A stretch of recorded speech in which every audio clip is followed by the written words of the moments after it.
Malaysia ভ্রমণের চতুর্থ পর্ব এবং এটি মালয়েশিয়ার শেষ পর্ব। আজকে এই পর্বে আমরা যেতে চলেছি বাতু কেভ, গিন্টিং হাইল্যান্ড, জোহর বারু এবং সবশেষে মালয়েশিয়া বর্ডার ক্রস করে সিঙ্গাপুরে গমন। আমরা এর পরবর্তীতে মালয়েশিয়া থেকে যখন সিঙ্গাপুরে প্রবেশ করব তখন আমাদের শুরু হবে সিঙ্গাপুর পর্ব। সেই পর্বে আমরা সিঙ্গাপুরের যা যা দেখেছি সেই জিনিসগুলোকে আমরা তুলে নিয়ে আসার চেষ্টা করব। তবে সিঙ্গাপুরের সময়টা খুব অল্প সময় ছিল, যে কারণে হয়তো খুব বেশি হবে না। বন্ধুরা, আমরা এই মুহূর্তে বাতু কেবে অবস্থান করছি। বাতু কেব মানে হলো একটি বিরাট উঁচু একটি পাহাড়ের গুহা, যেখানে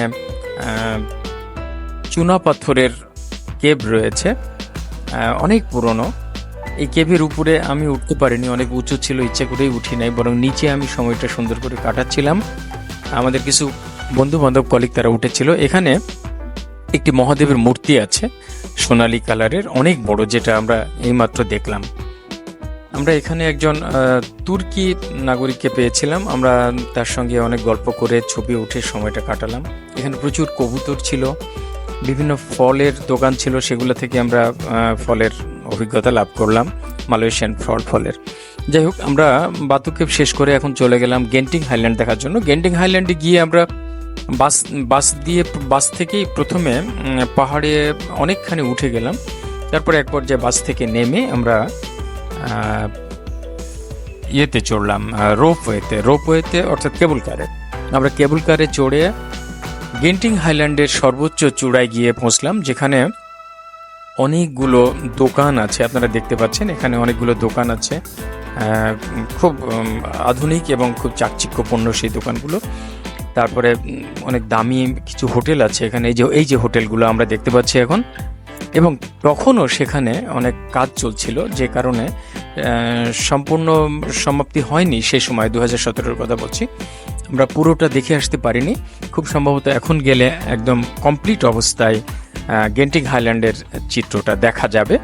গেন্টিং হাইল্যান্ড এটি পাহাড়ি একটি শহর এবং মালয়েশিয়ান সরকারের একটি উন্নত মানের পর্যটন কেন্দ্র, যেখানে ক্যাসিনো আছে, দামি দামি হোটেল আছে, 5 তারকা 6 তারকা মানের হোটেল আছে, যেখানে অ্যামিউজমেন্ট পার্ক আছে এবং প্রকৃতি তো অসাধারণ শোভা সেখানে ছড়িয়ে বসে আছে পাহাড়ের উপরে। যেহেতু এটি কিছুটা শৈল শহর বলতে যা বোঝায়, ঠিক সেই রকম এই জায়গাটি। এবং রোপওয়েতে যাওয়ার সময় দুপাশের সৌন্দর্য দেখে আমরা অভিভূত হচ্ছিলাম। পাশে একটি চাইনিজ বিল্ডিংয়ের মতো একটি লম্বা টাওয়ারের মতো একটি বিল্ডিং ছিল, সেটি এই বিল্ডিংটি যেটির কথা বলছিলাম, এবং এটি ওই এলাকার একটা আইকনিক টাওয়ার। যাই হোক, আমরা তারপরে ধীরে ধীরে গেন্টিং হাইল্যান্ড ঘোরা শুরু করলাম, বিভিন্ন জায়গা দেখলাম, সেখানে খাওয়া দাওয়া করলাম এবং তারপরে আবার ফিরে আসলাম যথারীতি। সেখান থেকে এসে আমরা বাসে উঠে তারপরে আবার চলতে শুরু করলাম সিঙ্গাপুরের উদ্দেশ্যে। আমরা এই মুহূর্তে জোহর বারুর কাছাকাছি পৌঁছে গেছি। হ্যাঁ, আমরা জোহর বারুতে আমরা বাস থেকে নেমে দুপুরের লাঞ্চ করলাম। একটি অত্যাধুনিক একটি রেস্টুরেন্ট।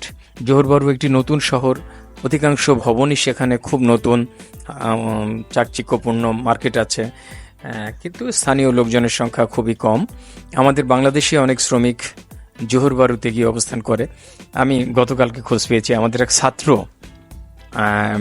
বাগমারায় বাড়ি, সে আমাদের 16-17 সেশনের ছিল, সেও এখন জোহর বারুতে অবস্থান করছে, নাম হেলাল খুব সম্ভবত।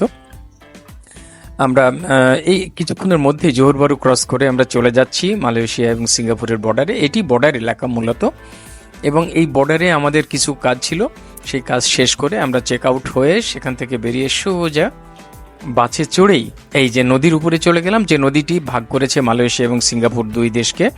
অ্যাকচুয়ালি একটি দেশই ছিল, কিন্তু পরবর্তীতে এই দেশটি দুভাগ হয়ে গেছে এবং সেটি এই নদীর এপার এবং ওপার। আমরা এই নদীর উপরে ব্রিজে অবস্থান করছি এখন। প্রচণ্ড ভিড় ছিল বলে আমরা অনেক সময় লেগেছিল এই ব্রিজটুকু অতিক্রম করতে। যাই হোক, আমরা সবশেষে সিঙ্গাপুরের ইমিগ্রেশন সেন্টারে পৌঁছলাম এবং আমাদের ইমিগ্রেশন হয়ে আমরা সিঙ্গাপুরে প্রবেশ করলাম। ধন্যবাদ বন্ধুরা।